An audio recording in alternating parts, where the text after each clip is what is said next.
ಇದು SS digital channel, Shri ಸುಮಂಗಲಿ digital channel. ನೀವು ನೋಡ್ತಾ ಇದ್ದೀರಿ ಸುದ್ದಿ ಸಮಯ, ಸ್ಥಳೀಯ ಸುದ್ದಿಗಳಿಗಾಗಿ. ಸುದ್ದಿ ಸಮಯದ ಪ್ರಾಯೋಜಕರು Mahalakshmi jewellers, gold hub, main road, Kalaburagi.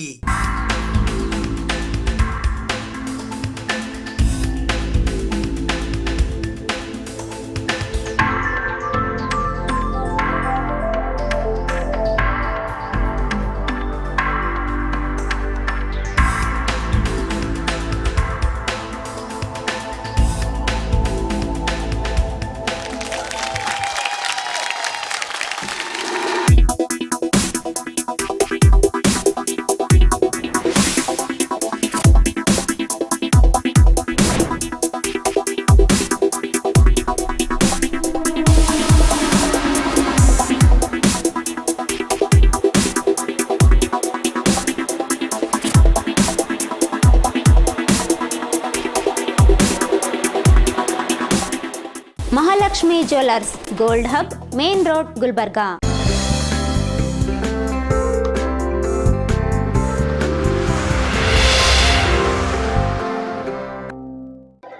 ಸುದ್ದಿ ಸಮಯಕ್ಕೆ ಸ್ವಾಗತ. ನಾನು RJ ಮಂಜು ಹಿರೋಳಿ.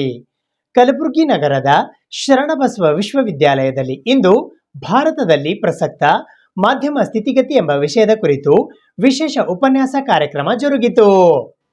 ವಿಶ್ವದಾದ್ಯಂತ ನಡೆಯುವ ನೈಜ ಘಟನೆಗಳನ್ನು ಪತ್ರಿಕೆ ನಮಗೆ ಮಾಹಿತಿ ನೀಡುವುದರ ಜೊತೆಗೆ ಕಲೆ, ಸಂಸ್ಕೃತಿ, ವಾಣಿಜ್ಯ, ವ್ಯವಹಾರ, ಆಡಳಿತ, ರಾಜಕೀಯ ಜ್ಞಾನವನ್ನು ನೀಡುವ ಭಂಡಾರವಾಗಿದೆ. ಹೀಗಾಗಿ ವಿದ್ಯಾರ್ಥಿ ಸಮುದಾಯ ಮೊಬೈಲ್ ಗೀಳಿನಿಂದ ಹೊರಬಂದು ಪತ್ರಿಕೆ ಓದುವ ಸಂಸ್ಕೃತಿ ಬೆಳೆಸಿಕೊಳ್ಳಬೇಕು ಎಂದು ಕಲಬುರಗಿಯ ಶರಣಬಸವ ವಿಶ್ವವಿದ್ಯಾಲಯದ ಡೀನ್ ಡಾಕ್ಟರ್ ಲಕ್ಷ್ಮೀ ಪಾಟೀಲ್ ಮಾಕಾ ಕರೆ ನೀಡಿದ್ದಾರೆ.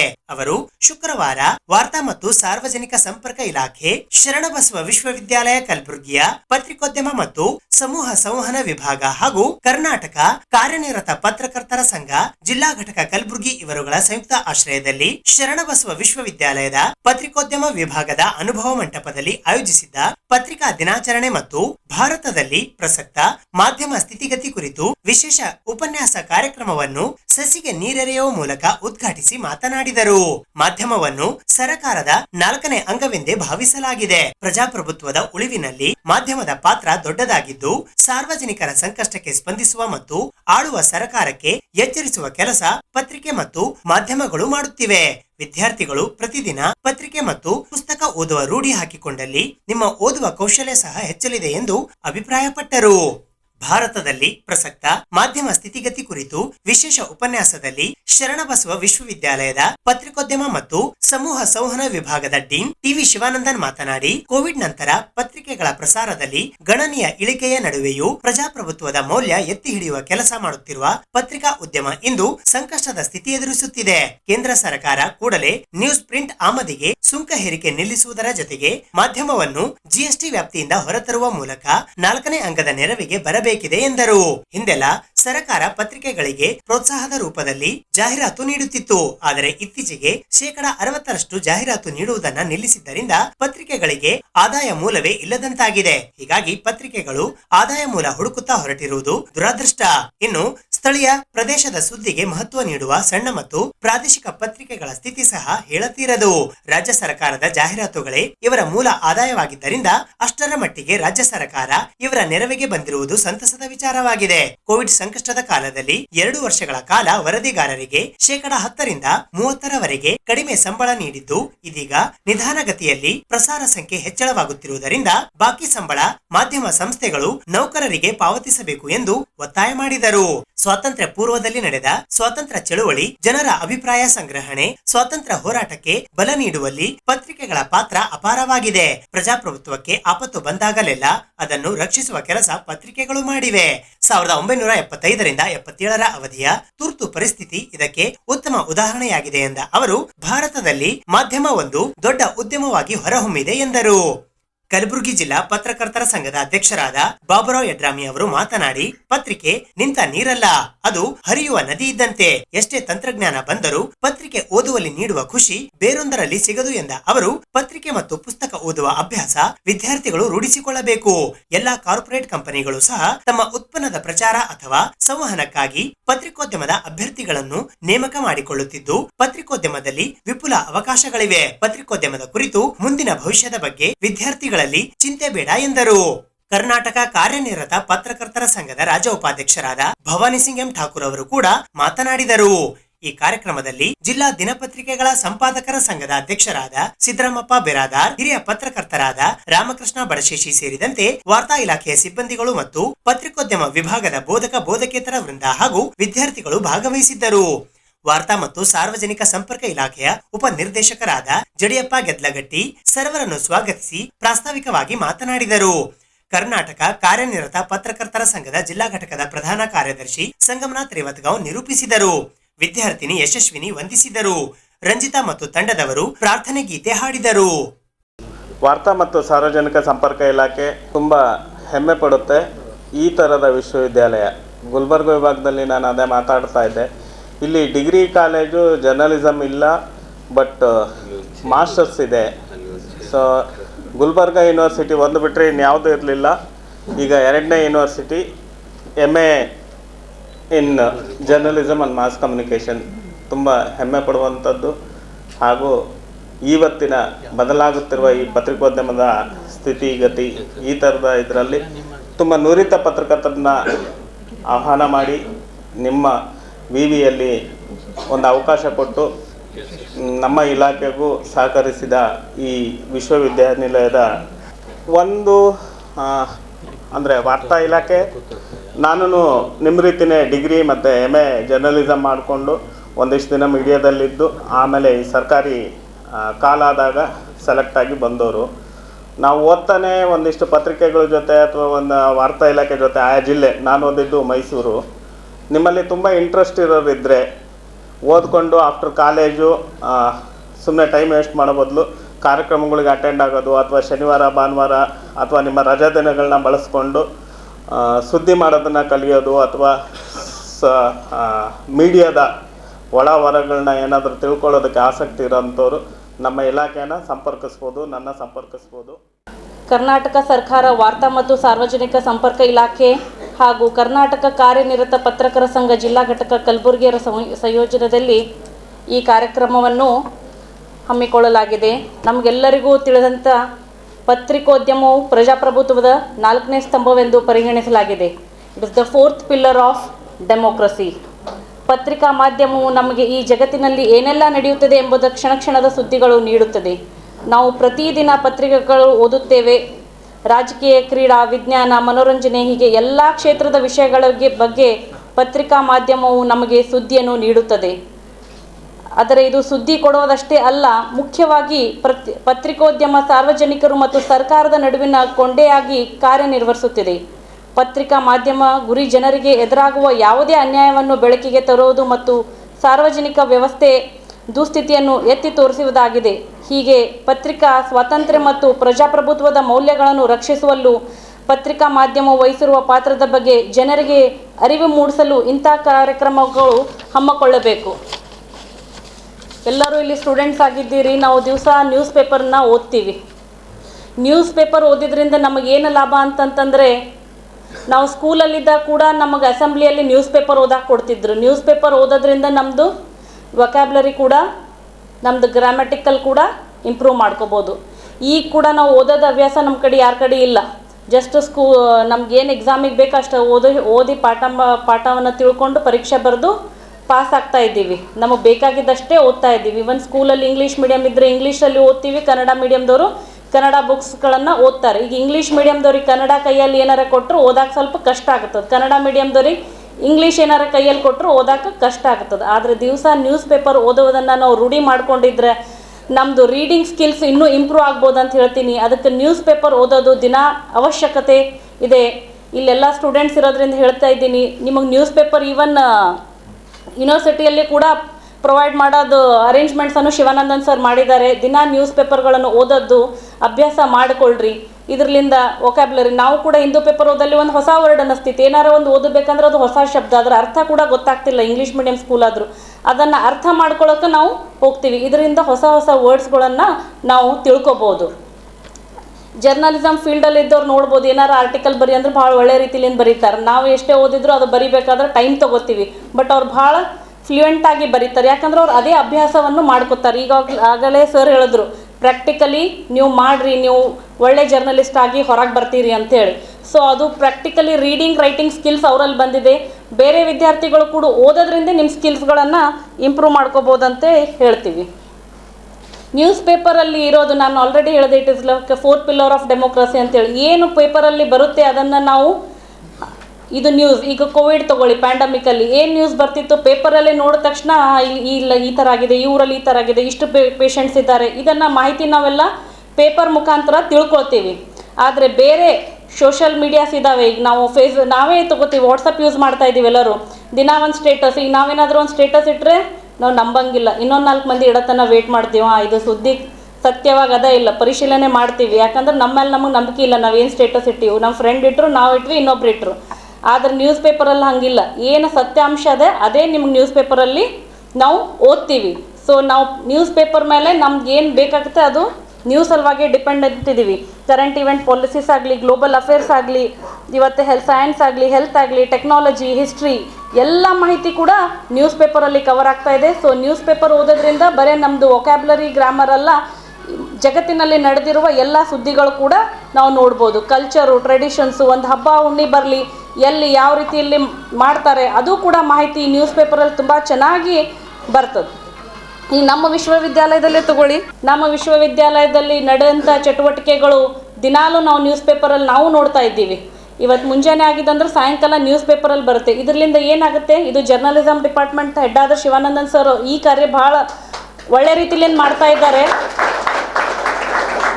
ಇವತ್ತು ನಾವು ಹೊರಗಡೆ ಹೋದ್ರೆ ವಿಶ್ವವಿದ್ಯಾಲಯ ಪರಿಚಯ ಮತ್ತು ನಮ್ಮ ಪರಿಚಯ ಹೇಳ್ಕೊಳ್ಳೋದೇ ಬೇಕಾಗಿಲ್ಲ. ನಾವು ಮೊನ್ನೆ ಒಂದು ಸೇಡಮ್ ಊರಲ್ಲಿ ಕಾರ್ಯಕ್ರಮಕ್ಕೆ ಹೋದಾಗ ಅಲ್ಲಿ ಇದೇ ಥರ ಆಡಿಯನ್ಸ್ ಕುಂತಾಗ ನಾವು ಇನ್ನೂ ಅಲ್ಲಿ ಹೋಗಿಲ್ಲ, ಅಷ್ಟು ಮಂದಿ ಮಾತಾಡ್ಸೋಕೆ ಸ್ಟಾರ್ಟ್ ಮಾಡಿದ್ರು. ನಮಗಿವ್ರು ಪರಿಚಯ ಇಲ್ಲ, ಯಾಕೆ ಮಾತಾಡ್ಸಕತ್ತಾರಂತ ಅಂದ್ಕೊಂಡಾಗ ಅವ್ರು ಅಂದರು, ನಿಮಗೆ ದಿವಸ ನ್ಯೂಸ್ ಪೇಪರಲ್ಲಿ ನೋಡ್ತಿದ್ವಿ, ಇವತ್ತು ನೀವು ನಮ್ಮ ಎದುರು ಭೇಟಿಯಾಗಿರಿ, ನಮಗೆ ಖುಷಿ ಆಯಿತು ಅಂತೇಳಿ. ಅಂದ್ರೆ ನ್ಯೂಸ್ ಪೇಪರ್ನಲ್ಲಿ ಇದ್ದಿದ್ದು ಮಂದಿ ಎಷ್ಟು ಅದ್ರ ಮೇಲೆ ಒಂದು ನಂಬಿಕೆ ಇಟ್ಟಿದ್ದಾರೆ ನೋಡ್ಬೇಕಂತಂದ್ರೆ ನಮ್ಮ ವ್ಯಕ್ತಿತ್ವ ಕೂಡ ಆ ನ್ಯೂಸ್ ಪೇಪರ್ ಮುಖಾಂತರ ಬೇರೆ ಊರಲ್ಲಿ ಕೂಡ ಹಮ್ಮಿಕೊಂಡದ. ಸೊ ನ್ಯೂಸ್ ಪೇಪರ್ ಮೀಡಿಯಾ ಏನಿದೆ ತುಂಬ ಒಳ್ಳೆ ಪಾತ್ರ ಮಾಡ್ತಾ ಇದೆ. ಮತ್ತು ಇಲ್ಲಿ ಬಂದಂಥ ಇವತ್ತು ಯಡ್ರಾಮಿ ಸರ್ ಅವರಾಗಲಿ, ಭವಾನಿ ಸಿಂಗ್ ಸರ್ ಆಗಲಿ, ಎಲ್ಲ ನೆರೆದಂಥ ಪತ್ರಕರ್ತರು ನಮ್ಮ ಇನ್ಸ್ಟಿಟ್ಯೂಷನಿಗಾಗೂ ವಿಶ್ವವಿದ್ಯಾಲಯವಾಗಿ ಯಾವಾಗೂ ನ್ಯೂಸ್ಗಳು ಒಳ್ಳೆ ರೀತಿಯಾಗಿ ತಂದು ಬೆನ್ನೆಲುಬಾಗಿ ಇವತ್ತು ನಿಂತಿದ್ದಾರೆ. ನಿಮಗೆಲ್ಲ ಗೊತ್ತಿದ್ದಂಗೆ ಇಂಡಿಯನ್ ನ್ಯೂಸ್ ಪೇಪರ್ ಇಂಡಸ್ಟ್ರಿ ಅತಿ ದೊಡ್ಡ, ಜಗತ್ತಿನಲ್ಲೇ ಅತಿ ದೊಡ್ಡ ಒಂದು industry. And also it is also one of the most vibrant medium. ಕಾಲದಲ್ಲಿ ಇದು ನಮ್ಮದು ಪೋಸ್ಟ್ ಇಂಡಿಪೆಂಡೆನ್ಸ್ನಲ್ಲಿ ಮಾತ್ರ ನಮ್ಮ ನ್ಯೂಸ್ ಪೇಪರ್ ಭಾಳ ಇಂಪಾರ್ಟೆಂಟ್ ಪಾತ್ರ ಇತ್ತು ಅಂತ ಹೇಳೋಕ್ಕಾಗೋದಿಲ್ಲ. ಪ್ರೀ ಇಂಡಿಪೆಂಡೆನ್ಸ್ ಪೀರಿಯಡ್ನಲ್ಲಿನೂ ಇಂಡಿಪೆಂಡೆನ್ಸ್ ಮೂಮೆಂಟ್ನಲ್ಲಿ newspapers played a very important and a positive role in shaping public opinion and disseminating information and holding power to the account. ನಮ್ಮಲ್ಲಿ ನ್ಯೂಸ್ ಪೇಪರ್ಸು ಯಾವಾಗ ಆ ಡೆಮಾಕ್ರಸಿಗೆ ಯಾವಾಗ ಥ್ರೆಟ್ ಬಂತೋ ಆ ಟೈಮ್ನಲ್ಲೆಲ್ಲ newspapers played a very important role in protecting democracy and holding the persons who were in power responsible, whether it was in 1975 emergency period ನಲ್ಲಿ 1975 to 77 emergency period ಆಗ್ಬೋದು, ಅಥವಾ ಕಾಲದಲ್ಲಿ ಡೆಮಾಕ್ರೆಟಿಕ್ ರೈಟ್ಸ್ ಜನರದ ರೈಟ್ಸ್ ಯಾವಾಗ ತುಳಿಯಲ್ಪಡ್ತೋ ಆ ಟೈಮ್ನಲ್ಲೆಲ್ಲ newspapers played a very important role in highlighting those mistakes committed by the people in power. And this role of late, ಈಗ ಇತ್ತೀಚಿನ ಒಂದು ದಶಕದ ಪೀರಿಯಡ್ನಲ್ಲಿ newspapers facing we are in the crossroads ಅಂತ ಹೇಳ್ಬೋದು. ಯಾವ ದಿಕ್ಕಿನಲ್ಲಿ ಹೋಗಬೇಕು, ಯಾವ ದಿಕ್ಕಿನಲ್ಲಿ ಸರ್ವೈವಲ್ ಮಾಡ್ಕೊಳ್ಳೋಕ್ಕೆ ಯಾವ ದಿಕ್ಕಿನಲ್ಲಿ ಹೋಗಬೇಕು ಅನ್ನೋದು ಆ ಕ್ರಾಸ್ ರೋಡ್ಸ್ನಲ್ಲಿ ನಾವು ನಿಂತಿದ್ದೀವಿ. ಎಲ್ರಿಗೂ ಹಾರ್ದಿಕ ಶುಭಾಶಯಗಳು ಕೋರುತ್ತಾ, ಒಂದೆರಡು ಈ ವಿಷಯದ ಸಂದರ್ಭದಲ್ಲಿ ಮಾತಾಡೋದಕ್ಕೆ ಬಯಸ್ತಿದ್ದೀನಿ. ಈಗಾಗಲೇ ಶಿವಾನಂದ್ ಸರ್ ಅವರು ಸುಮಾರು ವಿಷಯ ವಿವರವಾಗಿ ಹೇಳಿದ್ದಾರೆ. ಅವ್ರು ಒಂದು ಮಾತು ಹೇಳಿದ್ರು, ನಾವು ಎಂದೂ ತಗ್ಗಿ ಹೋಗಿಲ್ಲ, ತಗ್ಗಿ ಬಗ್ಗೆ ಹೋಗ್ತಿರ್ಲಿಲ್ಲ ಅಂತ. ನಾ ಯಾವಾಗಾರ ಮಾತು ಬಂದಾಗ ಎಲ್ಲರ ಜೊತೆ ಮಾತಾಡಿ ಹೇಳ್ತಿರ್ತೀನಿ, ವರದಿಗಾರರು ರಿಪೋರ್ಟ್ಸ್ ಇದ್ದರೆ ಶಿವಾನಂದ್ ಸರ್ ಹಂಗೆ ಇರಬೇಕು ಅಂತ ಹೇಳಿಸಿಂದ. ನಾವೆಲ್ಲ ಇವತ್ತು ಜರ್ನಲಿಸ್ಟ್ ಆಗಬೇಕು ಅಂತೇಳಿ ಪ್ಯಾಷನ್ ಸಲುವಾಗಿ ಬರ್ತಿರ್ತೀವಿ. ಯಾಕಂದ್ರೆ ನಾವು ಸುಮಾರು 35-40 ವರ್ಷದಿಂದ ಅವ್ರ ಜೊತೆ ನಾನು ಕೆಲಸ ಮಾಡ್ತಾ ಇದ್ದೀನಿ. ಅವ್ರ ಜೊತೆ ಒಳ್ಳೆ ಒಡನುಡಿರೋದ್ರಿಂದ ಅವ್ರು ಹೆಂಗಿದ್ರು ಅಂದ್ರೆ ಒಂದು ಕಾರ್ಯಕ್ರಮ ಒಂದು ಹಬ್ಬ ಹುಣ್ಣಿ ಅಂದ್ರೆ ಯಾವಾಗ ಮೊದಲೇ ಪ್ಲ್ಯಾನ್, ಒಂದು ತಿಂಗಳದು 15 ದಿವಸ ಮೊದಲೇ ಪ್ಲ್ಯಾನ್ ಮಾಡೋರು. ಯಾವಾಗ ಬರ್ತದ, ಅದ್ರದ್ದು ವಿಶೇಷತೆ ಏನು, ಅದು ಹೆಂಗೆ ಮಾಡ್ಬೇಕು ಸುದ್ದಿ ಅಂತ ಹೇಳಿಸಿಂದ ಆ ರೀತಿಯಿಂದ ನೀವು ನೋಡ್ರಿ ಅವಾಗ ಮಾಡ್ತಿದ್ದು ನಾವು ಕಂಡಿದ್ದು. ಅಥವಾ ಯಾರ ಮಿನಿಸ್ಟರ್ ಹೊಂಟ್ರ ಅಂತಂದ್ರೆ ಅವ್ರು ಯಾವ ಮಿನಿಸ್ಟ್ರನ್ನ ಯಾವ ವಿಷಯ ಅದ ಅವ್ರು ಮೊದಲು ಬಂದಾಗ ಏನು ಆಶ್ವಾಸನೆ ಕೊಟ್ಟಿದ್ರು, ಈಗೇನು ಹೇಳ್ತಾರೆ. ಅದಕ್ಕೆ ಅವಾಗ ಈಗ ನಾವು ನೋಡ್ದಂಗೆ ಶಿವಾನಂದ್ ಸರ್ದು ಆ ವ್ಯಕ್ತಿತ್ವ ಈ ಸದ್ಯ ವ್ಯಕ್ತಿತ್ವ ಅಥವಾ ಹೆಚ್ಚು ಕಮ್ಮಿ ನಾ ಗುರು ಅಂದರೂ ತಪ್ಪಾಲಿಕ್ಕಿಲ್ಲ. ಯಾಕಂದ್ರೆ CM ಮುಖ್ಯಮಂತ್ರಿಗಳು ಸತ್ತಾಗ ಶಿವಾನಂದ್ ಸರ್ ಪ್ರಶ್ನೆ ಕೇಳಿದ್ರೆ ಬಾಯಿ ನಿಲ್ತಿತ್ತು, ಮಿಸ್ಟರ್ ಏನ್ರಿ ಅಂತಾನೆ. ಯಾಕಂದ್ರೆ ಆ ಥರ ಸ್ಟಡಿ ಮಾಡಿ ಹೋಗ್ತಿದ್ರು. ಅಂದ್ರೆ ಇವ್ರು ಯಾವುದೇ ಮಿನಿಸ್ಟರ್ ಉಂಟಂದ್ರೆ ಆ ಸಬ್ಜೆಕ್ಟ್ ಆ ವಿಷಯ ಬಗ್ಗೆ ಸ್ಟಡಿ ಮಾಡಿ ಅವ್ರು ಮೊದಲೇನು ಹೇಳಿದ್ರು, ಈಗೇನು ಎಷ್ಟು ಆಶ್ವಾಸನೆ ಕೊಟ್ಟರು, ಆ ಆಶ್ವಾಸನದಾಗ ಎಷ್ಟು ಕೆಲಸ ಆಗ್ಯಾವ ಆಗಿಲ್ಲ ಆ ಮಿನಿಸ್ಟ್ರಿಗೆ ಗೊತ್ತಿರ್ತಿರ್ಲಿಲ್ಲ. ಆದ್ರೆ ಸರ್ ಮಾತ್ರ ಫುಲ್ ಪ್ಲ್ಯಾನ್ ಮಾಡಿ ರೆಕಾರ್ಡ್ ಹೇಳಿದಾಗ ಆ ಮಿನಿಸ್ಟರ್ ಸಹಿತ ತಗೊಂಡಾಗ ಹೇಳ್ತೀವಿ, ಮಾತು ಹೇಳಿ ಬರ್ತಿದ್ದಿಲ್ಲ. ಇವನ್ ಮುಖ್ಯಮಂತ್ರಿಗಳ ಸಹಿತ ಹೇಳ್ತಾನೆ, ಏನ್ರಿ ಲಾಸ್ಟ್ ಟೈಮ್ ಬಂದಾಗ ನಿಮ್ಗೆ ಹೌದಾ, ಓ ಸಾರಿ ಅನ್ನೋರು ಆ ರೀತಿಯಿಂದ. ಸೊ ನಾ ಈಗ ವಿದ್ಯಾರ್ಥಿಗಳಿಗೆ ಹೇಳೋದೇನಂದ್ರೆ, ಈ ಇಂಥ ಒಂದು ಗುರುಗಳಾದಂಥ ಶಿವಾನಂದ್ ಸರ್ ಅವರು ನಿಮ್ಗೆ ಸಿಕ್ಕಿದ್ದು ಸೌಭಾಗ್ಯ. ಆಮೇಲೆ ಅವಾಗ ನಾವೆಲ್ಲ ಜರ್ನಲಿಸಮ್ ಬಂದರು, ಪತ್ರಿಕೋದ್ಯಮ ಅನಿವಾರ್ಯವಾಗಿ ಬಂದೆವು, ಒಂದೊಂದು ಸಮಾಜ ಸೇವೆ ಅಂತ ತೆಗೆಸಿಂದ. ಈಗ ಇದೆಲ್ಲ ಇವತ್ತು ನಾಳೆಲ್ಲ ಕಮರ್ಷಿಯಲೈಸ್ ಆಗ್ಯದ. ಅದು ಈಗಾಗಲೇ ಹೇಳ್ಯಾರ. ಈಗ ದುಡ್ಡು ಆಮೇಲೆ ಇವತ್ತು ನಾಳೆ ಸ್ವಲ್ಪ ಯಂಗಸ್ಟರ್ಸ್ ಎಲ್ಲ ಸ್ವಲ್ಪ ಗ್ಲಾಮರ್ ಅದ, ಪತ್ರಕರ್ತರಂದ್ರೆ ಒಂಥರ ರೆಸ್ಪೆಕ್ಟ್ ಇರ್ತಾರೆ, ನಾವು ಮಾಡಬೇಕು ಅಂತ ಏನು ಒಳ್ಳೆ ಬರಲ್ಗತ್ತಾರ. ಅದು ಸ್ವಲ್ಪ ಇಲ್ಲ. ಆ್ಯಕ್ಚುಲಿ ಪತ್ರಿಕೋದ್ಯಮ ಸಮಾಜ ಸೇವೆ ಈಗಾಗಲೇ ಮೇಡಮ್ ಹೇಳಿದ್ರಲ್ಲ, ಸುಮಾರು ಈಗ ಸಾರ್ವಜನಿಕ ಹಾಗೂ ಸರ್ಕಾರದ ಕೊಂಡಿಯಾಗಿ ನಾವು ಮಾಧ್ಯಮ ಮಿತ್ರರು ಕೆಲಸ ಮಾಡ್ತಿದ್ದೆವು. ಆ ನಿಟ್ಟಿನಲ್ಲಿ ಮಾಡಿದಂಥ ಶಿವಾನಂದ್ ಸರ್ ಅವರಿಗೆ ತುಂಬ ಧನ್ಯವಾದಗಳು ಹೇಳ್ತೀನಿ.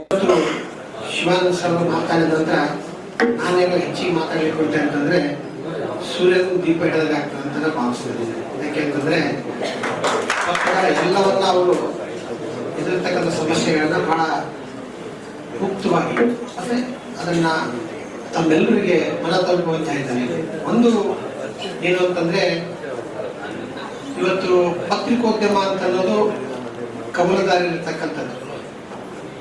ಕೋವಿಡ್ ಕಾಲದ ಕಷ್ಟಗಳನ್ನ ಶಿವಾನಂದ ಸರ್ ಪ್ರಸ್ತಾಪ ಮಾಡಿದ್ರು. ಈ ಕೋವಿಡ್ ಕಾಲದ ಕಷ್ಟದಲ್ಲಿ ದೈತ್ಯ ಪತ್ರಿಕೆಗಳ ಕಣ್ಣು ಶೋಗ್ಬಿಟ್ಟು, ದೈತ್ಯ ಪತ್ರಿಕೆಗಳು ಈ DC ಅಂತ ಡೆಕ್ಕನ್ ಕ್ರಾನಿಕಲ್ ಅಂತ ಒಂದು ಪತ್ರಿಕೆ ಇತ್ತು, ಹೈದರಾಬಾದಿಂದ ಹೊರಟಿತ್ತು, ಬೇರೆ ಬೇರೆ ಕಡೆ ಎಡಿಷನ್ಗಳು ಇತ್ತು. ಆಮೇಲೆ DNA ಅಂತ ಒಂದು ಪತ್ರಿಕೆ ಇತ್ತು, ಡೆಕ್ಕನ್ ಕ್ರಾನಿಕಲ್, DNA, ಎರಡು ದೈತ್ಯ ಇಂಗ್ಲಿಷ್ ಆಂಗ್ಲ ದೈನಿಕಗಳು ಬಂದಾಗ ಹೋಗ್ಬಿಟ್ಟು ಕೋವಿಡ್. ಏಷಿಯನ್ ಏಜ್ ಪಕ್ಕದ ಮಹಾರಾಷ್ಟ್ರದಲ್ಲಿ ಟೈಮ್ಸ್ ಆಫ್ ಇಂಡಿಯಾ ಗ್ರೂಪ್ ಒಂದು ಮಹಾರಾಷ್ಟ್ರ ಟೈಮ್ಸ್ ಅಂತ ಪೇಪರ್ ಬರ್ತದೆ. ಆ ಪತ್ರಿಕೆ ಸರ್ ಮುಚ್ಚಿತ್ತು. ಯಾಕೆ ಮುಚ್ಚಿತ್ತು ಅಂತಂದ್ರೆ, ಕೋವಿಡ್ ಸರ್ ಹೇಳ್ದಂಗೆ ಕೋವಿಡ್ ಕಾಲದಲ್ಲಿ ಹೊಡೆತ ಯಾರಿಗೆ ಬಿದ್ದಿತ್ತು, ಪತ್ರಿಕೋದ್ಯಮ ಕ್ಷೇತ್ರಕ್ಕೆ ಬಿದ್ದಷ್ಟು ಹೊಡೆತ ಬೇರೆ ಯಾವುದೇ ಕ್ಷೇತ್ರಕ್ಕೂ ಬೀಳಿಲ್ಲ. 131 ಪುಸ್ತಕಗಳು ಸಿದ್ಧಲಿಂಗೇಶ್ವರ ಪ್ರಕಾಶನ ಸಂಸ್ಥೆ ಇವತ್ತು ಲೋಕಾರ್ಪಣೆ ಮಾಡಿದೆ.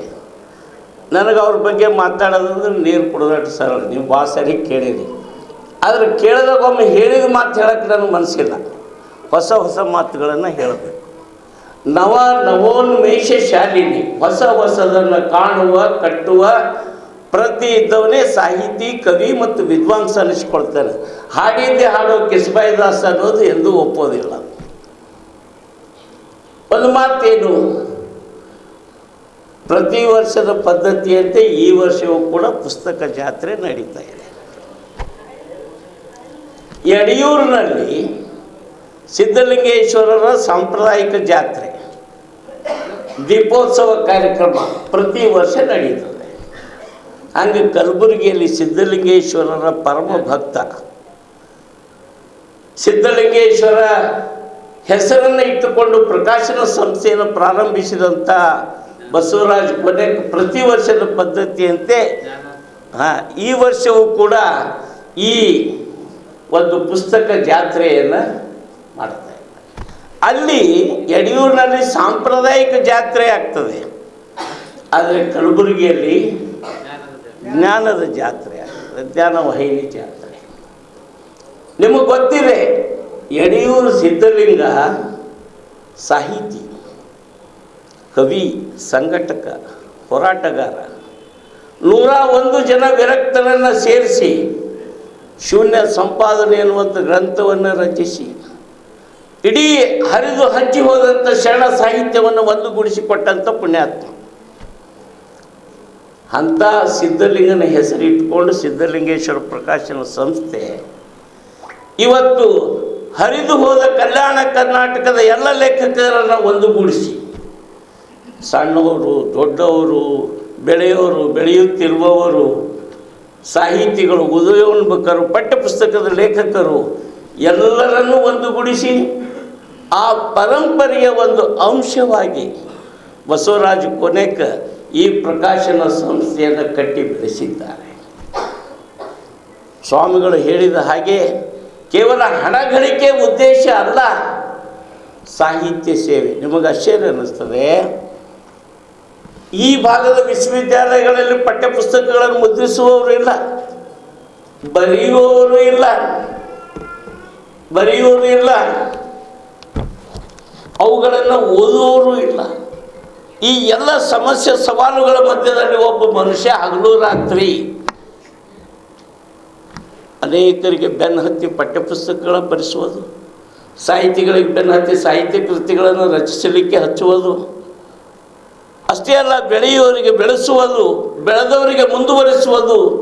ಈ ಕೆಲಸ ನಿರಂತರವಾಗಿ 48 ವರ್ಷಗಳ ಕಾಲ, ಅದರೊಳಗೆ ತೀವ್ರತರವಾಗಿ 2002ರಿಂದ ಸಿದ್ಧಲಿಂಗೇಶ್ವರ ಪ್ರಕಾಶನ ಸಂಸ್ಥೆಗೆ ಏನು ಬೆಳ್ಳಿ ಹಬ್ಬ ಆಯಿತು, ಬೆಳ್ಳಿ ಸಿದ್ಧ ಮಾಲಿಕೆ ಬಂತು, 25 ಪುಸ್ತಕಗಳು ಹೊರಬಂದು ಅವಾಗಿನಿಂದ ತೀವ್ರತರವಾಗಿ ಬೆನ್ನು ಹತ್ತಿ ಇವತ್ತು ಸ್ವಾಮಿಗಳು ಹೇಳಿದಾಗೆ 3675 ಘೋಷಿತ ಪುಸ್ತಕಗಳನ್ನು ಹೊರತಂದಿದ್ದಾರೆ. ಇದು ಒಂದು ವ್ಯಕ್ತಿ ಮಾಡುವ ಕೆಲಸ ಅಲ್ಲ. ನೀವೊಂದು ಪುಸ್ತಕ ಪಬ್ಲಿಷ್ ಮಾಡಿ ಗೊತ್ತಾಗ್ತದೆ. ಬುದ್ಧಿ ನಾನು ಎಷ್ಟೋ ಮಂದಿ ಕಡೆ ದಾನ ತಂದು ನಂದು ಒಂದು ಮಹಾಂತೇಶ್ ಪ್ರಕಾಶನ ಅಂತ ಮಾಡಿ 20-25 ಪುಸ್ತಕಗಳು ಪ್ರಕಟಪಡಿಸಿ ಬಸವರಾಜ ಕೊನೆಕವರ ಸಲಹೆ ಮೇರೆಗೆ ನನಗೂ ಬೆಸ್ಟ್ ಪಬ್ಲಿಷರ್ ಅಂತ ಗುಲ್ಬರ್ಗ ಯೂನಿವರ್ಸಿಟಿ ಪ್ರಶಸ್ತಿ ಕೊಡ್ತು. ಅವೆಲ್ಲ ದಾನ ತಂದು ದಾಸೋಹ ಮಾಡಿ ಪುಸ್ತಕ ಮಾರಿದರೂ ನಮಗೆ ಹಣ ಕೈಗೆ ಹತ್ತಲಿಲ್ಲ, ಲಾಸ್ ಆದಿವಿ. ಸ್ವಾಮಿರಾವ್ ಕುಲಕರ್ಣಿಯವ್ರಿಗೆ ಚೆಂದ ಗೊತ್ತಿರಲಿಲ್ಲ. ಕೈ ಸುಟ್ಟುಕೊಳ್ಳುವ ಕೆಲಸ, ಬಾಯಿ ಸುಟ್ಟುಕೊಳ್ಳುವ ಕೆಲಸ, ತಲೆ ಮೇಲೆ ಪುಸ್ತಕಗಳನ್ನು ಹಣ್ಣಿನಂತೆ ಮಾರಾಟ ಮಾಡುವಂಥ ಪರಿಸ್ಥಿತಿ. ಆದರೆ ಬಸವರಾಜ ಕೊನೆಗವರಿಗೆ ಮೊನ್ನೆ ನಾನು ತಮಾಷೆಯಾಗಿ ಹೇಳಿದೆ, ಪ್ರಕಾಶನ ಕಾರ್ಯ ನಿಮಗೆ ವರವಾಗಿ ದೊರೆತಿದೆ, ನಮ್ಮೆಲ್ಲರಿಗೆ ಶಾಪವಾಗಿದೆ. ಪುಣ್ಯಾತ್ಮ ಇದೆಯಪ್ಪ ಅಂತ. ಅದಕ್ಕೆ ಕಷ್ಟಪಟ್ಟು ದುಡಿಯುವವರು, ಹೋರಾಟ ಮಾಡುವವರು ಶಾಪವನ್ನು ವರವಾಗಿ ಪರಿಣಮಿಸಿಕೊಳ್ತಾರೆ. ನಾವು ವರ ಸಿಕ್ಕಿವನು ಶಾಪವಾಗಿ ಪರಿವರ್ತನೆ ಮಾಡಿಕೊಳ್ತೀವ ನಮ್ಮ ಕರ್ಮ. ಇವತ್ತು ನಮ್ಮ ಮೊಮೆಂಟುಗಳ ಮೇಲೆ ರತನ್ ಟಾಟಾ ಅವರ ಫೋಟೋ ಹಾಕಿದ್ದಾರೆ. ನೋಡಿ ನನಗೆ ಖುಷಿಯಾಯಿತು. ಸಿದ್ಧಲಿಂಗ ಸಲಹೆ ಕೊಟ್ಟಿದ್ದಾರೆ, ನಮ್ಮ ಹಿರಿಯ ಮಗ ಅಂತ ಹೇಳಿದರು.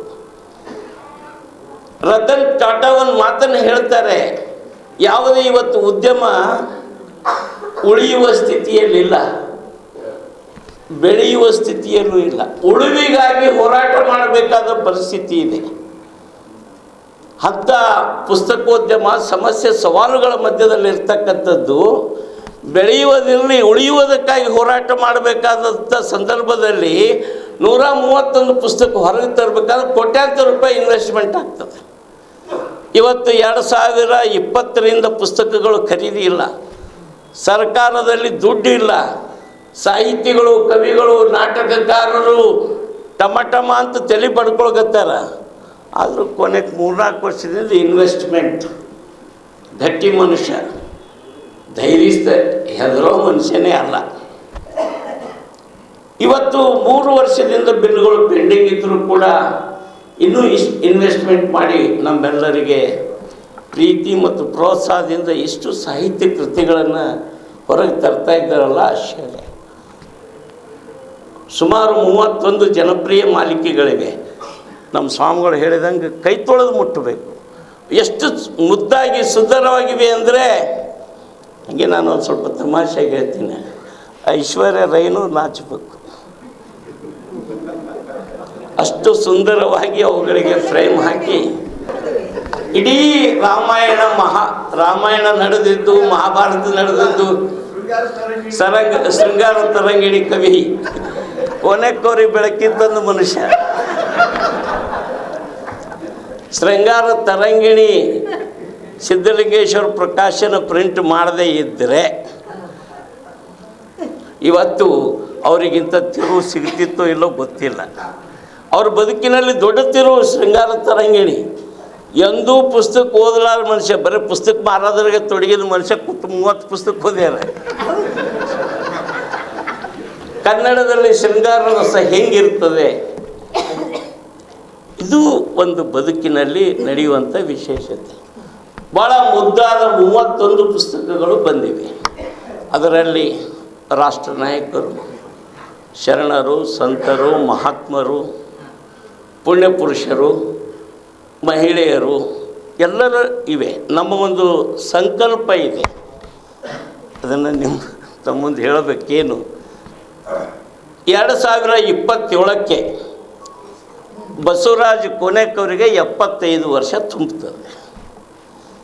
75ನೇ ವರ್ಷಕ್ಕೆ ಕರ್ನಾಟಕದ ಶ್ರೇಷ್ಠ ಸಾಹಿತಿಗಳ ಒಂದೊಂದು ಶ್ರೇಷ್ಠ ಕೃತಿಯನ್ನು ಆಯ್ಕೆ ಮಾಡಿಕೊಂಡು 75 ಪುಸ್ತಕಗಳನ್ನು ಹೊರತರಬೇಕು. ಅಮೃತ ಮಹೋತ್ಸವದ ಕೃತಿಗಳು, ಅಮೃತ ಮಹೋತ್ಸವದ ಸವಿ ನೆನಪಿಗಾಗಿ 75 ಕೃತಿಗಳನ್ನು ಹೊರತರಬೇಕು. ಅದರ ಜೊತೆಗೆ ಶ್ರೀ ಸಿದ್ಧಲಿಂಗೇಶ್ವರ ಪ್ರಕಾಶನ ಸಂಸ್ಥೆಗೆ 50 ವರ್ಷ ತುಂಬುತ್ತದೆ 2027ಕ್ಕೆ.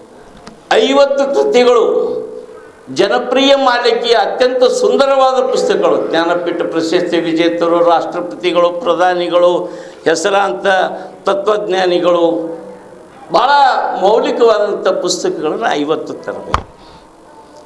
ಅದರ ಜೊತೆ ನಮ್ಮ ಸಿದ್ಧಲಿಂಗೇಶ್ವರ ಮಾಲೀಕರಾಗಿರೋ ಸಿದ್ಧಲಿಂಗೇಶ್ವರ ಪ್ರಕಾಶನ ಸಂಸ್ಥೆಗೆ 25 ತುಂಬುತ್ತದೆ. ಕಲ್ಯಾಣ ಕರ್ನಾಟಕದ 25 ಜನ ಶ್ರೇಷ್ಠ ವಿದ್ವಾಂಸರ ಕೃತಿಗಳನ್ನು ಆಯ್ಕೆ ಮಾಡಿಕೊಂಡು ಪ್ರಕಟಿಸಬೇಕು. ಒಟ್ಟು 75, 50, 25 150 ಕೃತಿಗಳು ಸಿದ್ಧಲಿಂಗೇಶ್ವರ ಬುಕ್ ಮಾಲ್ನಿಂದ ರಂಗಮಂದಿರದವರೆಗೆ ಮುತ್ತೈದೆಯರ ತಲೆಯ ಮೇಲೆ ಗ್ರಂಥ ಮೆರವಣಿಗೆಯನ್ನು ಮಾಡುವುದರ ಮೂಲಕ ಈ ಅದ್ಭುತವಾದ ಕಾರ್ಯಕ್ರಮ ಮಾಡಬೇಕು ಅಂತ ಒಂದು ದಿವ್ಯ ಸಂಕಲ್ಪ. ನಮ್ಮ ಬಸವರಾಜ್ ಪಾಟೀಲ್ ಸೇಡಮ್ ಅವರು ಸಮುದ್ರಕ್ಕೆ ಡಾವ ಹಾಕಿದಂಗೆ ನಾವು ಒಂದು ಸಣ್ಣ ಡಾವ ಹಾಕ್ತೀವಿ. ಡಾಕ್ಟರ್ ಎನ್ ಧರಂಸಿಂಗ್ ಪದವಿ ಪೂರ್ವ ವಿಜ್ಞಾನ ಮತ್ತು ವಾಣಿಜ್ಯ ಮಹಾವಿದ್ಯಾಲಯ ಹಾಗೂ ಆರ್ಯನ್ ಇಂಟರ್ನ್ಯಾಷನಲ್ ಪಬ್ಲಿಕ್ ಶಾಲೆಯ ವಾರ್ಷಿಕೋತ್ಸವ ಸಮಾರಂಭವು ಕಲಬುರಗಿ ಹೊರವಲಯದ ಕೇಂದ್ರ ಕಾರಾಗೃಹದ ಎದುರುಗಡೆಯ ಖಣದಾಳ್ ರಸ್ತೆಯಲ್ಲಿನ ಆರ್ಎಂಎಸ್ ಕಾಲೇಜಿನ ನೂತನ ಕ್ಯಾಂಪಸ್ನಲ್ಲಿ ಜರುಗಿತು. ಶ್ರೀ ಶಂಕರ್ ಸಿಂಗ್ ಮೆಮೋರಿಯಲ್ ಟ್ರಸ್ಟ್ನ ಅಡಿಯಲ್ಲಿ ಸಂಚಾಲಿತ ಡಾಕ್ಟರ್ ಎನ್ ಧರಂಸಿಂಗ್ ಪದವಿ ಪೂರ್ವ ವಿಜ್ಞಾನ ಮತ್ತು ವಾಣಿಜ್ಯ ಮಹಾವಿದ್ಯಾಲಯ ಹಾಗೂ ಆರ್ಯನ್ ಇಂಟರ್ನ್ಯಾಷನಲ್ ಪಬ್ಲಿಕ್ ಶಾಲೆಯ ವಾರ್ಷಿಕೋತ್ಸವ ಸಮಾರಂಭವು ದಿನಾಂಕ 31ನೇ ಜನವರಿ 2025ರಂದು ಬೆಳಿಗ್ಗೆ 11 ಗಂಟೆಗೆ ಕಲಬುರಗಿ ನಗರದ ಕೇಂದ್ರ ಕಾರಾಗೃಹದ ಎದುರುಗಡೆ ಇರುವ ಖಣದಾಳ್ ರಸ್ತೆಯ ಆರ್ಎಂಎಸ್ ಕಾಲೇಜಿನ ಹೊಸ ಕ್ಯಾಂಪಸ್ನಲ್ಲಿ ಜರುಗಿತು. ಲೆಟ್ಸ್ ಎಕ್ಸೆಲ್ ಟುಗೆದರ್ ಉತ್ಕೃಷ್ಟತಾ 2025 ಎಂಬ ಘೋಷವಾಕ್ಯದೊಂದಿಗೆ ಪ್ರಾರಂಭವಾದ ಈ ಕಾರ್ಯಕ್ರಮಕ್ಕೆ ಮುಖ್ಯ ಅತಿಥಿಗಳಾಗಿ ಕಲಬುರಗಿ ದಕ್ಷಿಣ ಮತಕ್ಷೇತ್ರದ ಶಾಸಕರಾದ ಅಲ್ಲಮಪ್ರಭು ಪಾಟೀಲ್ ಆಗಮಿಸಿದ್ದರು. ಗೌರವ ಅತಿಥಿಗಳಾಗಿ assistant commissioner revenue PS2 chairman KKRDB Mallikarjuna Reddy Patil KS ಆಗಮಿಸಿದ್ದರು.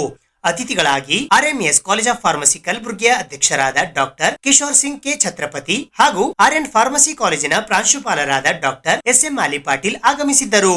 ಈ ಸಂದರ್ಭದಲ್ಲಿ ವೇದಿಕ್ ಇನ್ಸ್ಟಿಟ್ಯೂಟಿನ ನಿರ್ದೇಶಕರಾದ ಮಂಜುಳಾ ಪಾಟೀಲ್, ಬಜರಂಗ್ ಸಿಂಗ್ ಚೌಹಾಣ್, ಬಸವರಾಜ್ ಮಠಪತಿ, SM ಪಾಟೀಲ್, ಶಿವಾನಂದ ನೂಲಾ, ವಿಜಯ್ ಸಿಂಗ್ ಸೇರಿದಂತೆ ಮ್ಯಾನೇಜ್ಮೆಂಟ್, ಸಿಬ್ಬಂದಿ ವರ್ಗದವರು ಮತ್ತು ವಿದ್ಯಾರ್ಥಿಗಳು ಉಪಸ್ಥಿತರಿದ್ದರು. Everyone's a star and presents his rise to twinkle. Prize for every student, it gives a sense, happiness and sense of responsibility for fulfilling new commitments with dedication. Dear audience, at our school and college, our students take part in various interesting activities and events. A student's loyalty, dedication and determination made him and her winner in every field and award. Now it's time to distribute the award and certificate to the winner and runner. Now we start the school award and certificate. The best student of the year goes to, any guesses? Ullas of 4th standard, best attendance. Please put your hands together. Good morning, ladies and gentlemen, respected chairman, present dignitary, principal sir, teachers, my juniors, and all the students of grade 12. This is one of those days when the mixture of emotions within us that cannot be defined. When we look back on our path at this institution, we feel gratified for the rich tapestry of memories which we have woven together. Today marks a significant moment in our journey together. It feels just like yesterday when we started this adventure. And now, as we all stand on the cusp of new beginnings, we feel pride and joy. This is a very emotional moment for all of us, as we are getting promoted to a new life on the one hand, whereas on the other, we are also leaving behind our most favorite place, our college, where we spend the most significant 2 years of our life. Within many days, every one of us will choose different paths in life. I wish you all a very best. And on behalf of Class 12, I feel pleased to thank everyone who made this event. सुप्रभात सभी को। मैं हरिप्रिया घनाते मंच पर विराजे हुए सारे माननीय अतिथिगण, माननीय शिक्षकगण तथा मेरे सारे सहपाठियों को सादर प्रणाम करती हूँ। आज हम जीवन के ऐसे स्थान पर खड़े हैं जहाँ से हमें पीछे मुड़कर देखना बहुत ज़रूरी हो जाता है। आज हम उस पड़ाव पर पहुँच गए हैं जहाँ पहुँचने का सपना हम अक्सर देखा करते थे। यूँ समझ लीजिए कि यहाँ जो जी लिया वो जिंदगी थी, अब जो आएगा वो संघर्ष होगा।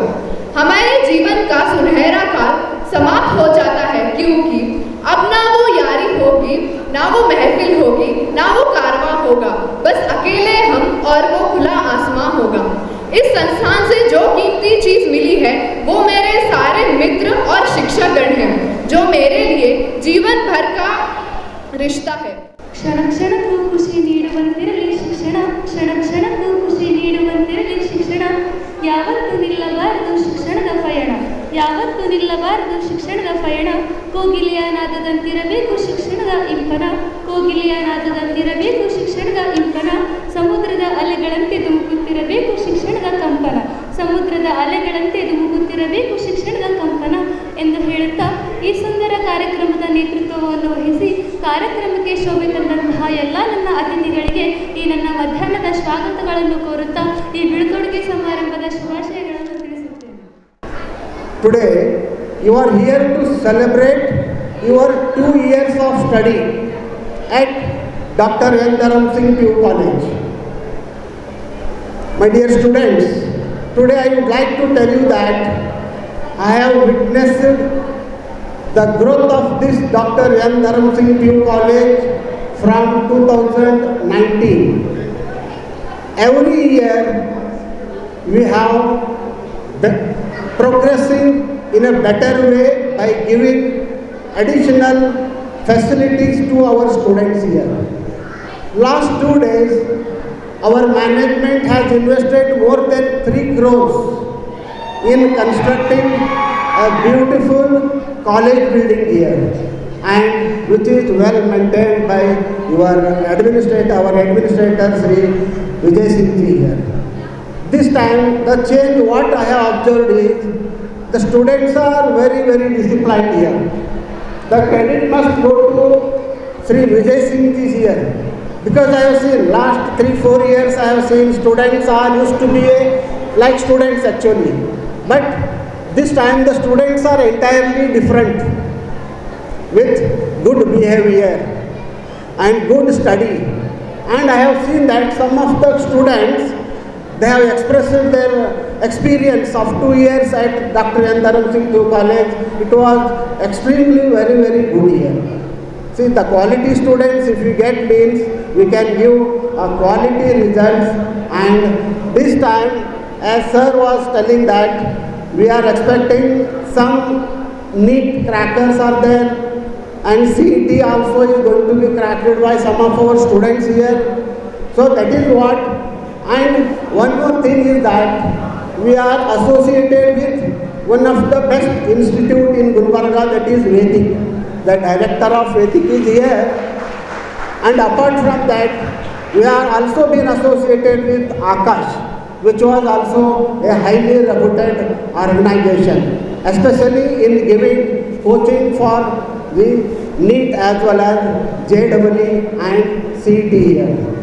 So, as you all know that, last 2 years, especially my suggestion to second PUC students, you are going out of the campus with lot of confusions here in your mind. Why? Because PUC second year is such a position, you will be on the crossroads. You are standing in a crossroad with different routes, but you should listen expert guidance, and also you should listen to your parents' ambition, and also main thing is your interest. So especially Dr. N. Dharam Singh PU College was established with the leadership of Srimati Sonal Vijay Singh Madam Ji. She was behind this particular college to see that at least, see, I know that everyone are feeling angry. I don't want to take much of your time. Just I want to give presidential remarks for 5 minutes.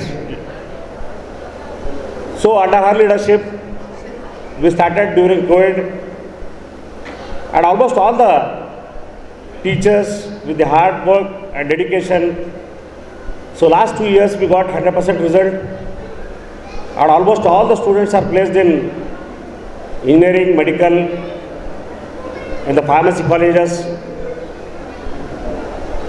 So definitely with the collaboration with Vedic group and their team, so this year also the students will excel in getting medical seats, engineering in the top colleges. So I wish all the students who are facing second year PU examinations all the best. ಫೆಬ್ರವರಿ 2ರಂದು ಕಲಬುರಗಿ ಜಿಲ್ಲಾ ಹಿರಿಯ ನಾಗರಿಕರ ಸಂಘದ ವತಿಯಿಂದ 10 ದಿನಗಳ ಕಾಲ Vietnam ಪ್ರವಾಸ ಹಮ್ಮಿಕೊಳ್ಳಲಾಗಿದೆ. ಅಲ್ಲಿನ 10 ಹಲವು ವಿಷಯಗಳ ಸ್ಥಿತಿಗತಿಗಳನ್ನು ವೀಕ್ಷಿಸುವ ಉದ್ದೇಶದಿಂದ ಈ ಪ್ರವಾಸವನ್ನ ಕೈಗೊಳ್ಳಲಾಗಿದೆ. ದಿನಾಂಕ 2ನೇ ಫೆಬ್ರವರಿ 2025ರಂದು ಕಲಬುರಗಿ ಜಿಲ್ಲಾ ನಾಗರಿಕರ ಸಂಘದ ಹಿರಿಯ ನಾಗರಿಕರು ವಿಯೆಟ್ನಾಂ ಪ್ರವಾಸವನ್ನು 10 ದಿನಗಳ ಕಾಲ ಪ್ರಯಾಣ ಮಾಡುವರು. ಇದರ ಉದ್ದೇಶ ಅಲ್ಲಿನ ಹಿರಿಯ ನಾಗರಿಕರ ಸಾಮಾಜಿಕ ಹಾಗೂ ಬದುಕು, ಕೌಟುಂಬಿಕ ಸ್ಥಿತಿಗತಿ, ಹಣಕಾಸಿನ ಪರಿಸ್ಥಿತಿ, ಅವರ ಆರೋಗ್ಯಕರ ಜೀವನ ಮತ್ತು ನೈಸರ್ಗಿಕ ಸ್ಥಳಗಳು, ಕೃಷಿ ಪದ್ಧತಿ ಮತ್ತು ಸಾಂಸ್ಕೃತಿಕ ಆರ್ಥಿಕ ಚಟುವಟಿಕೆಗಳು ಮತ್ತು ಶೈಕ್ಷಣಿಕ ಸ್ಥಿತಿಗತಿಗಳ ಜೊತೆ ಆಹಾರ ವಿಹಾರ ಸೇರಿದಂತೆ ಇನ್ನಿತರ 10 ಹಲವು ವಿಷಯಗಳ ಸ್ಥಿತಿಗತಿ ವೀಕ್ಷಿಸಲು ಬದ್ಧರಾಗಿದ್ದಾರೆ.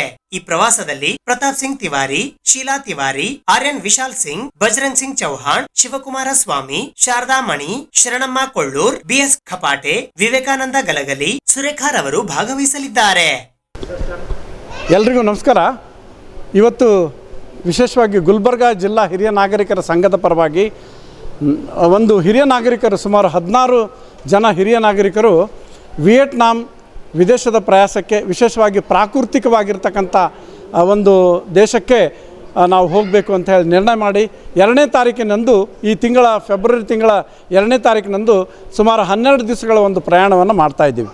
ಅದರಲ್ಲಿ ಮೊಟ್ಟ ಮೊದಲನೇ ಬಾರಿಗೆ ನಿವೃತ್ತ ಉಪಕುಲಪತಿಗಳಾಗಿರ್ತಕ್ಕಂಥ ಶ್ರೀ ಪ್ರತಾಪ್ ಸಿಂಗ್ ತಿವಾರಿ ಮತ್ತು ಚಿಂತಕ ಪತ್ರಿಕೆಯ ಸಂಪಾದಕರಾಗಿರ್ತಕ್ಕಂಥ ಶೀಲಾ ತಿವಾರಿ ಮತ್ತು ಆರ್ಯನ್ ಅಂತಕ್ಕಂಥ ಒಬ್ಬ ವಿದ್ಯಾರ್ಥಿ ಮತ್ತು ವಿಶೇಷವಾಗಿ ಬಸವರಾಜ್ ಮತ್ತು ನಂದಿಧ್ವಜ್ ಮತ್ತು ಬಜರಂಗ್ ಸಿಂಗ್ ಚೌಹಾಣ್ ಮತ್ತು ಇವೆಲ್ಲರ ಸುಮಾರು 16 ಜನ ಈ ಒಂದು ಟ್ರಿಪ್ನಲ್ಲಿ ಹೋಗ್ತಾ ಇದ್ದಾರೆ. ಅಲ್ಲಿ ವಿಶೇಷವಾಗಿ ಶೈಕ್ಷಣಿಕವಾಗಿ ಮತ್ತು ಸಾಂಸ್ಕೃತಿಕವಾಗಿ ಐತಿಹಾಸಿಕವಾಗಿ ಇರ್ತಕ್ಕಂಥ ಜನರ ಕಲ್ಚರನ್ನು ನೋಡಬೇಕು ಮತ್ತು ಅಲ್ಲಿರ್ತಕ್ಕಂಥ ಉಡುಗೆ ತೊಡುಗೆ ಆಹಾರ ವಿಹಾರ ಮತ್ತು ಅವರ ಸಂಸ್ಕೃತಿಯನ್ನು ಅಧ್ಯಯನ ಮಾಡ್ತಕ್ಕಂಥ ಉದ್ದೇಶದಿಂದ ವಿಯೆಟ್ನಾಂ ಪ್ರವಾಸವನ್ನು ಕೈಗೊಂಡಿದ್ದೇವೆ. ಜನವರಿ 30ರ ಗುರುವಾರದಂದು ಸಂಜೆ 6 ಗಂಟೆಗೆ ಕಲಬುರಗಿ ನಗರದ ಹಳೆ ಜೇವರ್ಗಿ ರಸ್ತೆಯ ಅಜಿಜಿಯಾ ಹುಸೇನ್ ಕಾಂಪ್ಲೆಕ್ಸ್ನಲ್ಲಿ ಹಜರತ್ ಖಾಜಾ ಮೈನುದ್ದೀನ್ ಸಾಹೇಬ್ರವರ 26ನೆಯ ಜಶನ್ ನಿಯಾಜ್ ಶರೀಫ್ ಸಮಾರಂಭ ಜರುಗಿತು. ಹಜರತ್ ಖಾಜಾ ಮೈನುದ್ದೀನ್ ಸಾಹಬ್ರವರ 26ನೆಯ ಜಶ್ನೆ ನಿಯಾಜ್ ಶರೀಫ್ ಸಮಾರಂಭವು ದಿನಾಂಕ 30ನೇ ಜನವರಿ 2025ರ ಗುರುವಾರದಂದು ಸಂಜೆ 6 ಗಂಟೆಗೆ ಕಲಬುರಗಿ ನಗರದ ಹಳೆ ಜೇವರ್ಗಿ ರಸ್ತೆಯ ಅಜಿಜಿಯಾ ಹುಸೇನ್ ಕಾಂಪ್ಲೆಕ್ಸ್ ನಲ್ಲಿ ಜರುಗಿತು. ಈ ಸಂದರ್ಭದಲ್ಲಿ ನಜೀರ್ ಅಹಮದ್ ಖಮರ್ ಸಾಹೇಬ್, ಮೊಹಮ್ಮದ್ ಇಸ್ಮಾಯಿಲ್ ಸಾಬ್ ಸನ್ನಾಫ್, ಖಾಜಾ ಮೈನುದ್ದೀನ್ ಸಾಬ್, ಡಾಕ್ಟರ್ ಮನೋಜ್ ಕುಮಾರ್, ಅಮೀರ್ ಹಜ್ಮಾ ಬೆಲ್ಗಮ್, ಮೋದಿಬಲಿ ಅಹಮದ್, ಲಾಲ್ ಅಹಮದ್ ಸಾಬ್, ಅಭಿಷೇಕ್ ಅಲ್ಲಮಪ್ರಭು ಪಾಟೀಲ್, ಕಾಂಗ್ರೆಸ್ನ ಹಿರಿಯ ಮುಖಂಡರಾದ ನೀಲ್ಕಂಠರಾವ್ ಮುಲ್ಗೆ, ಡಾಕ್ಟರ್ ಮೋದಿನ್ ಪಟೇಲ್, ಕಲಬುರಗಿ ಮಹಾನಗರ ಪಾಲಿಕೆಯ ಸದಸ್ಯರುಗಳಾದ ಖಲೀಲ್ ಅಹಮದ್ ಮತ್ತು ರೇಣುಕಾ ಸೇರಿದಂತೆ ಇತರರು ಉಪಸ್ಥಿತರಿದ್ದರು. ನಮಸ್ಕಾರ, ಸಲಾಮ್ ಅಲೈಕುಂ ಎಲ್ಲರಿಗೂ. ನಾನು ಅಡ್ವೊಕೇಟ್ ಶೇಖರ್ ಮೈನಾಳ್ ಮಾತಾಡ್ತಾ ಇರೋದು. ಇಲ್ಲಿ ಇವತ್ತು PNT ರೋಡಲ್ಲಿ ಕರ್ನಾಟಕ ಮಟನ್ ಹೌಸ್ ಪಕ್ಕ ನಮ್ಮ ಹಜರತ್ ಖಾಜಾ ಮೈನುದ್ದೀನ್ ಸಾಹೇಬ್ ಅವರ 26ನೇ ಜಶನ್ ಮಾಡ್ತಾ ಇರೋದು. ಅದು ನಮ್ಮ ಖಮರ್ ಸಾಹೇಬ್ ಅವರ ನೇತೃತ್ವದಲ್ಲಿ ವರ್ಷಕ್ಕೆ ಒಂದು ಸರ್ತಿ ನಾವು ಮಾಡ್ತೀವಿ. ಇಲ್ಲಿ ಸುಮಾರು ಏನೆಂದರೆ ಇವತ್ತು 4-5 ಸಾವಿರ ಜನ ಪಬ್ಲಿಕ್ ಬಂದು ದರ್ಶನ ತೊಗೊಂಡು ಸಾಹೇಬರ ಆಶೀರ್ವಾದ ತೊಗೊಂಡು ತಮ್ಮ ಜೀವನದಲ್ಲಿ ಭಾಳ ಜನ ಒಳ್ಳೆಯ ಒಂದು ಸ್ಥಾನಕ್ಕೆ ಬಂದಿದ್ದಾರೆ. ತಮ್ಮ ಕಷ್ಟಗಳ ಸುದಕ್ಕೆ ಕ್ಲಿಯರ್ ಮಾಡ್ಕೊಂಡಿದ್ದಾರೆ. ಯಾರೇ ಮಕ್ಕಳಿಗೆ ಆರಾಮಿಲ್ಲ ಅಂತಂದರೂ ಫಸ್ಟ್ ಅವ್ರ ಹತ್ರ ಬಂದು ಮೇಡ್ಕೊಂಡು ಹೋಗಿದ ತಕ್ಷಣ ಅವ್ರಿಗೆ ಆರಾಮಾಗಿರೋದು ಉದಾಹರಣೆಗಳಿವೆ. ಹೊರಗಡೆ ಪಬ್ಲಿಕ್ನು ತುಂಬ ಭಾಳ ಬಂದಿರುತ್ತೆ. ನೀವು ನೋಡಿ ತಾವು ಎಲ್ಲರೂ ಇದಕ್ಕೆ ಸಹಕರಿಸಬೇಕು ಅಂತೇಳಿ ನಾನು ಅಡ್ವೊಕೇಟ್ ಶೇಖರ್ ಇದರಿಂದ ವಿನಂತಿಸಿಕೊಳ್ಳುತ್ತೇನೆ. आज का दिन जो है हज़रत ख्वाजा मईनुद्दीन साहब का 26वां दिन है और मेरा सिर्फ इतना कहने का है कि जितने भी लोग आ रहे हैं कि मेरा सिर्फ इतना ये पर्सपेक्टिव है कि सभी बुजुर्गान दिन से मोहब्बत रखिए, साहिब से भी मोहब्बत रखिए ताकि आपकी ज़िंदगी में खुशियाँ आ सकें. अलैकुम रहमतुल्लाहि व बरकातुहू. आज ख्वाजा मईनुद्दीन चिश्ती साहब का 26वां नियाज़ जश्न नियाज़ मनाया जा रहा है, जिसे मुंतखब किया है नज़ीर अहमद खमर साहब ने. यहाँ पर लोग हर साल आते हैं और हर साल तादाद बढ़ती जाती है. अल्लाह पाक की दुआ से और मईनुद्दीन साहब की दुआ से यहाँ पे लोग शिफा पाते हैं और हर साल यहाँ पे तबरुक के तौर पे खाने का इंतज़ाम होता है, क़वाली होते हैं और अल्लाह ताला ऐसे ही इस मौके पर अल्लाह ताला बरकत दे और ये ऐसे ही चलता रहे, कामयाब होता रहे. हम हर साल ख्वाजा मईनुद्दीन साहब राजापुर का जश्न मनाते हैं. ये 26वां जश्न है और यहाँ पर बहुत सारे आते हैं लोग, अपना फैज़ पाते हैं. आप लोगों को कुछ भी समस्या, कुछ भी प्रॉब्लम है तो आकर यहाँ पर फैज़ याब हो जाते हैं. 26वां जश्न है यहाँ. ये हर साल बहुत सारी पब्लिक आती है यहाँ पर.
ಕಲಬುರಗಿ ನಗರದ ಜಗತ್ ವೃತ್ತದಿಂದ ಸೂಪರ್ ಮಾರ್ಕೆಟ್ನ ಬಸ್ ನಿಲ್ದಾಣದವರೆಗೆ ಸಿಸಿ ರಸ್ತೆ ಕಾಮಗಾರಿಯನ್ನು ಕಳಪೆ ಗುಣಮಟ್ಟದಿಂದ ಮಾಡಲಾಗುತ್ತಿದ್ದು, ಗುತ್ತಿಗೆದಾರರ ವಿರುದ್ಧ ಕ್ರಮ ಕೈಗೊಂಡು ಗುಣಮಟ್ಟದ ಸಿಸಿ ರಸ್ತೆ ಮತ್ತು ಫುಟ್ಪಾತ್ ನಿರ್ಮಿಸುವ ಮೂಲಕ ಸಾರ್ವಜನಿಕರಿಗೆ ಅನುಕೂಲ ಮಾಡಿಕೊಡುವಂತೆ ಜೈ ಕನ್ನಡಿಗರ ರಕ್ಷಣಾ ವೇದಿಕೆಯ ವತಿಯಿಂದ ಲೋಕೋಪಯೋಗಿ ಇಲಾಖೆ ಕಲಬುರಗಿಯ ಮುಖ್ಯ ಕಾರ್ಯನಿರ್ವಾಹಕ ಅಭಿಯಂತರರಿಗೆ ಮನವಿ ಪತ್ರವನ್ನು ಸಲ್ಲಿಸಲಾಯಿತು.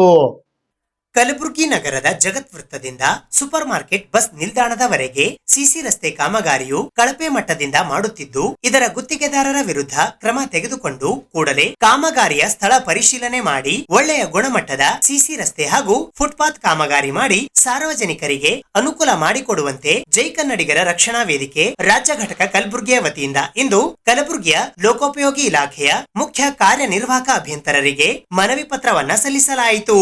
ಈ ಸಂದರ್ಭದಲ್ಲಿ ರಾಜ್ಯಾಧ್ಯಕ್ಷರಾದ ಸಚಿನ್ ಫರ್ತಾಬಾದ್, ಸುರೇಶ್ ಹನಗುಡಿ, ಅಕ್ಷಯ್, ಗುಡ್ಡು ಸಿಂಗ್, ಚಿಂಟು ಜಮಾದಾರ್, ಅಂಕುಶ್, ವಿಕಾಸ್, ಅಣವೀರ್ ಪಾಟೀಲ್ ಸೇರಿದಂತೆ ಇತರರು ಉಪಸ್ಥಿತರಿದ್ದರು. ಎಲ್ಲರಿಗೂ ನಮಸ್ಕಾರ. ಇವತ್ತು ಜೈ ಕನ್ನಡಿಗರ ರಕ್ಷಣೆ ವೇದಿಕೆ ವತಿಯಿಂದ ನಾವು ಇವತ್ತು PW ಅಧಿಕಾರಿಗೆ ನಾವು ಒಂದು ಮನವಿ ಪತ್ರವನ್ನು ಕೊಡಲಿಕ್ಕೆ ಬಂದಿದ್ದೇವೆ. ಮನವಿ ಪತ್ರ ಕೊಡೋ ಉದ್ದೇಶ ಏನಂತಂದರೆ, ಕಲಬುರಗಿ ನಗರದಲ್ಲಿ ಏನು ಒಂದು ಜಗತ್ ವೃತ್ತದಿಂದ ಏನು ಸೂಪರ್ ಮಾರ್ಕೆಟು ಸಿಟಿ ಬಸ್ ಸ್ಟ್ಯಾಂಡ್ವರೆಗೆ ಏನು ಸಿಸಿ ಕಾಮಗಾರಿ ನಡೆದಿದೆ, ರಸ್ತೆ ಕಾಮಗಾರಿ ನಡೆದಿದೆ. ಆ ಕಾಮಗಾರಿಯನ್ನು ಸಂಪೂರ್ಣವಾಗಿ ಕಳಪೆಮಟ್ಟ ಕಾಮಗಾರಿ ನಡೆದಿದೆ ಅಂತಂದು ಅಲ್ಲಿ ಕಂಡು ಬರ್ತಾ ಇದೆ. ಮತ್ತು ಸಾರ್ವಜನಿಕರ ದೂರ ಮೇಲೆ ಇವತ್ತು ನಾವು ಒಂದು ಮನವಿ ಪತ್ರವನ್ನು ಹೋಗಿ ಇವತ್ತು PWದವರಿಗೆ ಕೊಟ್ಟಿದ್ದೇವೆ. ಅಲ್ಲಿ ಕಾಮಗಾರಿ ಯಾಕಂತಂದರೆ ಸುಮಾರು ವರ್ಷದಿಂದ ರಸ್ತೆಗಳಲ್ಲಿ ಅಲ್ಲಿ ಮೂರ್ನಾಲ್ಕು ಸಲ ಅಲ್ಲಿಗೆ ಕೆಲಸಗಳು ಮಾಡಿದ್ದಾರೆ, ರಸ್ತೆ ಮಾಡಿದ್ದಾರೆ. ಆ ರಸ್ತೆ ಮಾಡಿದವರು 2-3 ವರ್ಷದಲ್ಲಿ ಹದಿಗಟ್ಟು ಹೋಗಿದೆ.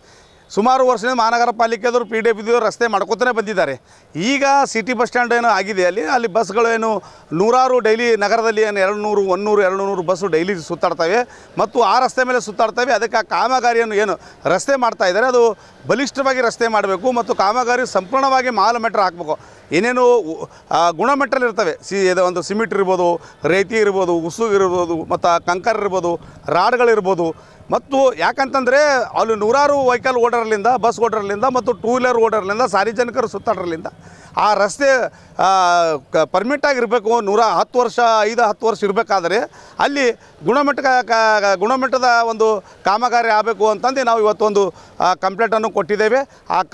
ಅಲ್ಲಿ ಅಧಿಕಾರಿಗಳಿಗೆ ನಾವು PW ಅಧಿಕಾರಿಗೆ ಹೇಳಿದ್ದೇವೆ, ಕೂಡಲೇ ಆ ಸ್ಥಳಕ್ಕೆ ಹೋಗಬೇಕು, ಸ್ಥಳ ಎನ್ಕ್ವೈರಿ ಮಾಡಬೇಕು.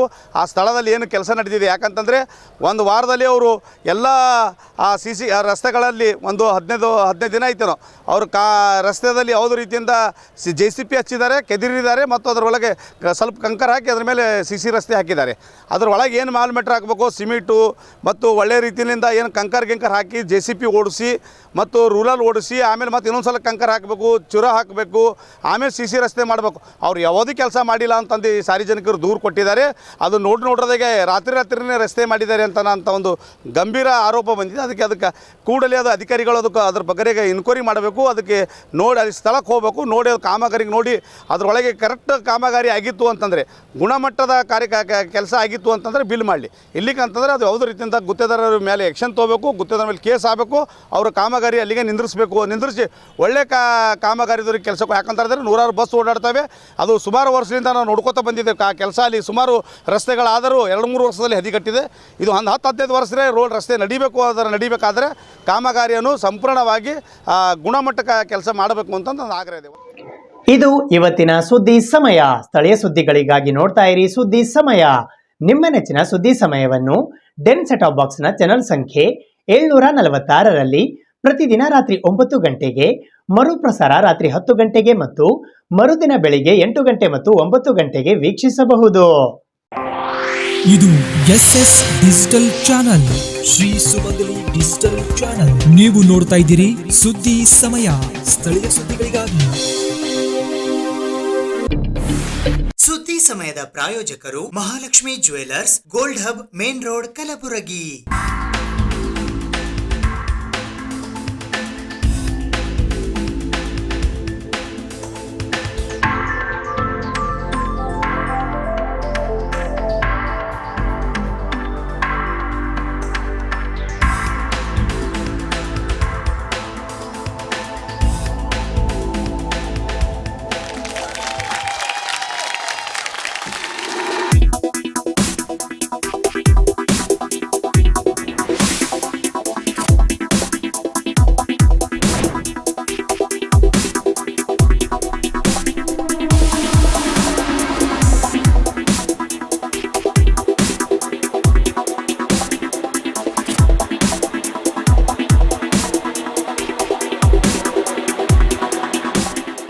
Mahalakshmi jewellers gold hub main road Gulbarga.